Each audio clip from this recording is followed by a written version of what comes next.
नाला सफाईचा गाजावाजा, पण नागरिक त्रस्त.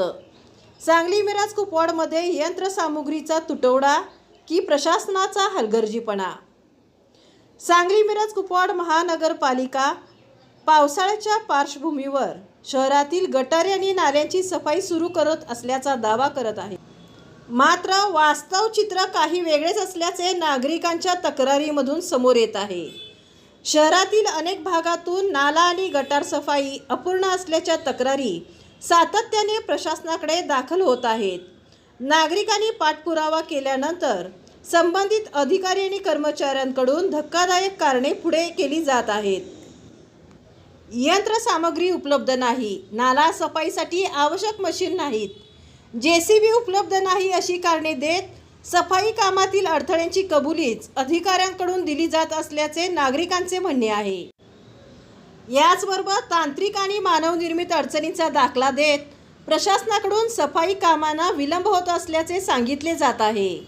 ढासळलेल्या आणि धोकादायक अवस्थेतील गटारी, नाल्यांमध्ये मोठ्या प्रमाणावर साचलेला कचरा, नाल्यावरील अतिक्रमणे आणि स्लॅब यामुळे यंत्रसामग्रीला काम करणे कठीण होत असल्याचे स्पष्टीकरण दिले जात आहे. मात्र प्रश्न असा आहे की पावसाळा तोंडावर असताना या अडचणी प्रशासनाला आधी का दिसल्या नाहीत? नाले आणि गटारीवरील अतिक्रमण हटवण्यासाठी कोणती कारवाई करण्यात आली? धोकादायक अवस्थेतील नाल्यांची दुरुस्ती का करण्यात आली नाही?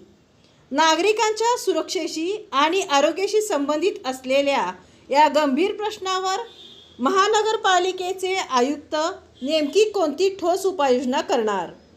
अतिक्रमणधारकावर कारवाई होणार का? यंत्रसामग्रीचा तुटवडा तातडीने भरून काढला जाणार का?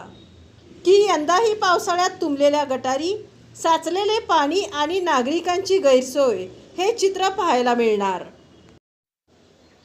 सांगली मिरज कुपवाड महानगरपालिकेच्या कारभारावर आता नागरिकांसह सर्वांचे लक्ष लागले आहे. प्रशासन कृती करणार की केवळ कारणांची यादी मांडत राहणार हा खरा प्रश्न आहे. नाला सफाईची आश्वासने की वास्तवातील अडथळे? उत्तराची वाट पाहत आहेत नागरिक.